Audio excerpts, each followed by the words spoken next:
Welcome. Let's solve some of the questions from the GSI, the Combined Geological Service Examination 2022 Prelims. Extremely important to understand in light of your 2023 paper, which is about to be held on 19th February.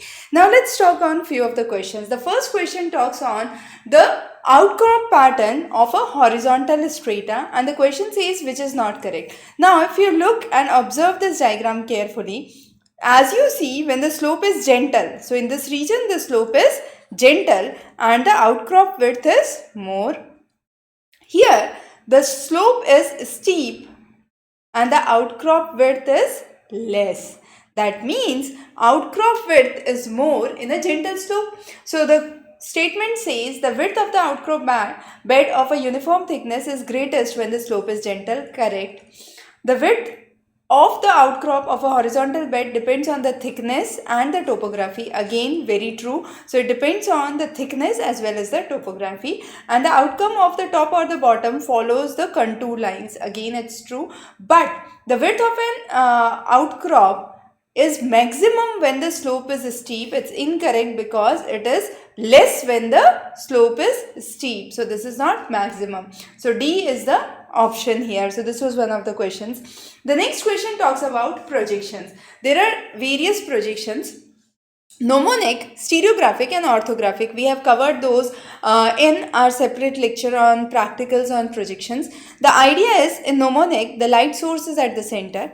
Stereographic, the light source is at the opposite end. And in the orthographic, the light source comes from infinity. That means stereographic projection differs from orthographic in a fundamental way. Very true. And that's based on the source of light. So we say statement 1 is correct. Now D automatically becomes the incorrect option.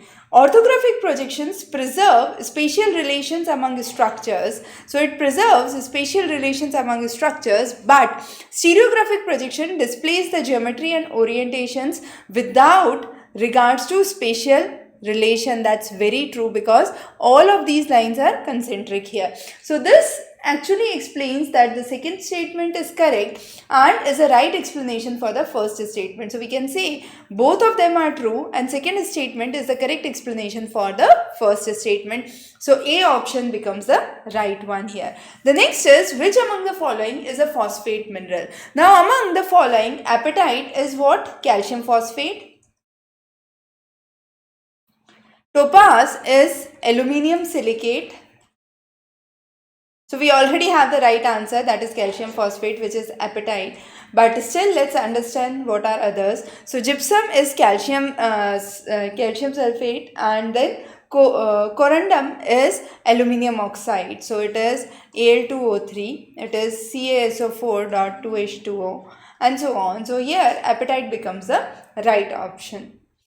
The next question is, based on which main physical property muscovite and biotite can be distinguished? Now first important thing is, both of them belong to which group? They belong to mica group. Both of them have similar physical properties.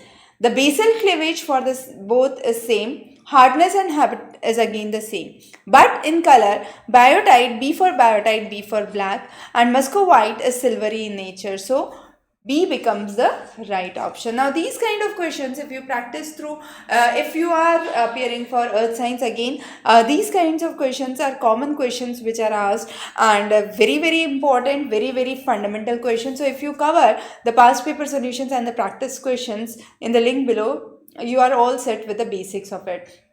The next is the type of ions and the examples of it. Now non-bridging ion are those which do not allow to bond together. So OH group is a good example to explain it. So hydroxyl group does not allow to bond together.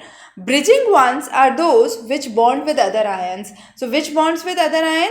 Oxygen ion is a good example. It bonds with others, for example silicate, so it forms silicate, carbonate. The next is network modifying ions. Sorry, it's written irons, it's ions.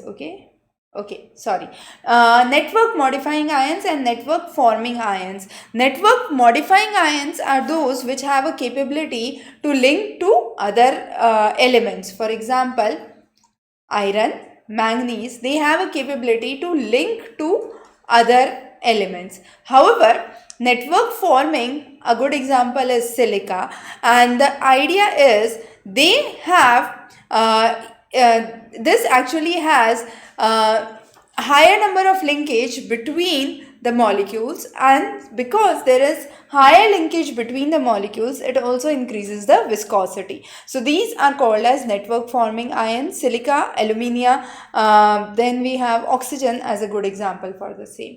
So those are some of the practice questions that we have covered. Now indeed, the complete previous year paper solution is available in the link below. You can follow that, and wish you very good luck. In case you have any questions or queries, feel free to connect back. Thanks for joining in.